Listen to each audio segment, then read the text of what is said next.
Hello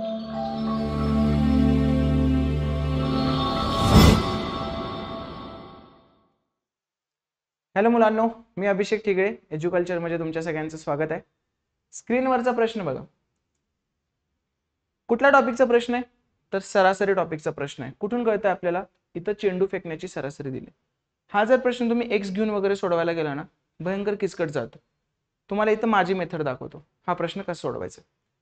एका cricket खेळाडूची चेंडू फेकण्याची सरासरी 24.85 धावा. चेंडू फेकण्याची म्हणजे बॉलरची सरासरी. बॉलरची सरासरी कधी मॅचेसवर नसते, विकेट्सवर असते. मग मी काय म्हणतो, त्याची सरासरी 24.85 आहे. याचा अर्थ काय असतो? एक विकेट घेण्यासाठी तो बॉलर किती रन देतोय? 24.85. मी म्हटले की त्यानं आजपर्यंत किती विकेट घेतल्यात? डब्ल्यू विकेटसाठी त्याच्या धावांची सरासरी किती होती? 24.85. डन. नंतर एका मॅच मध्ये त्याने 52 धावा देऊन 5 विकेट घेतल्या. म्हणजे आता त्याच्या विकेट 5 न वाढल्या ना, म्हणजे डब्ल्यू अधिक 5 झाले. बरोबर. त्याने किती विकेट घेतल्या? 5 विकेट घेतल्या.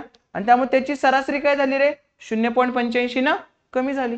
0.85 न कमी झाली म्हणून वजा 0.85 घेतलं तर 24.85 मधून 0.85 गेलं, किती उरलं? 24. डन. आता इथं माझी मेथड येते. काय? विकेट कितीनं वाढल्या? 5 न. म्हणून इथं काय करायचं? +5. सरासरी कितीनं कमी झाली? 0.85 न. म्हणून इथं काय करायचं? कमी झालंय म्हणून वजा 0.85 करायचं.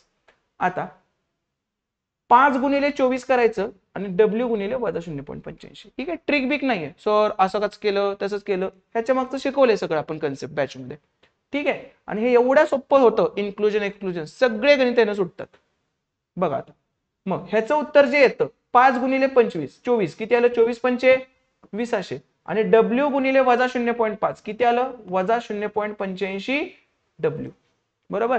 याचं उत्तर येतं त्या एक्स्ट्रा काढलेल्या धावा. नवीन धावा किती आल्या? त्या 52.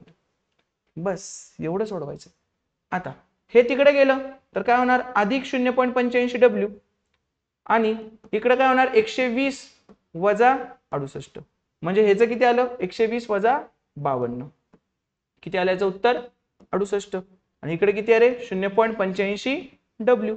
मग डब्ल्यू बरोबर काय आलं? 68 छेद 0.85. म्हणजेच काय रे? 2 शून्य वाढू.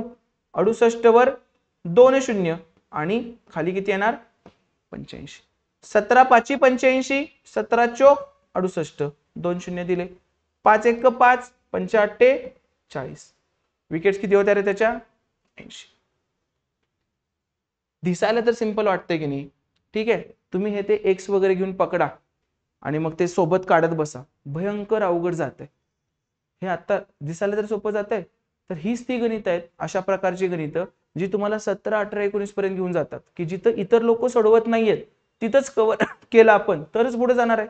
सगळ्यांना येणारे तर तुम्हाला आलेच पाहिजेत, पण जे कोणाला येत नाही ते सुद्धा एखादं जर तुम्हाला आलं की झालं, दोन प्रश्नांची लीड घेता तुम्ही. बरोबर. जर तुम्हाला ह्या सगळ्या गोष्टी हे असंच का तसंच का हे सगळं माझ्याकडनं शिकायचं असेल ना, तर बिंदास्त तुम्ही ही माझी बॅच जॉईन करू शकता. आता ही बॅच चालू आहे. 17 तारखेपासून प्रॉपर चालू सुद्धा होणार आहे. आता बेसिक गोष्टी कव्हर करतोय. 17 तारखेपासून परत प्रॉपर मेन टॉपिक चालू होणार आहेत ऑफलाईन साठी. आणि ऑनलाईनला तर तुम्ही आता सुद्धा घर बसल्या जॉईन करू शकताय. ऑनलाईन आणि ऑफलाईन अशा दोन्ही मोड मध्ये ही बॅच आहे. 17ला पुन्हा आपण चालू करतोय ही बॅच. आणि नंतर या ऍड्रेसवर तुमच्या ऑफलाईन असणार आहे पुण्यामध्ये एबीसी चौकामध्ये. आणि ऑनलाईन तुम्हाला जॉईन करायचे असेल तर एज्युकल्चर हे ऍप डाउनलोड करा आणि ही बॅच तुम्ही बिंदास्त जॉईन करा. तुमचा गणित बुद्धिमत्तेचा स्कोर वाढवण्याची जबाबदारी माझी. तुम्हाला 16 17 18 पर्यंत देऊन जाऊ शकतो मी आरामात. फक्त तुम्हाला लेक्चर रोज अटेंड करणं गरजेचं आहे. बस. तुम्ही माझ्या टेलिग्राम चॅनलवरची मुलांचे फीडबॅक बघितले असतील, माझे स्टेटसला कोण असेल तर ते बघितलं असेल. तुम्ही फक्त माझ्यावर विश्वास ठेवा. मी तुम्हाला वर आणायचं काम करतो. तुमचं एकच काम आहे, रोज येऊन लेक्चर अटेंड करणे.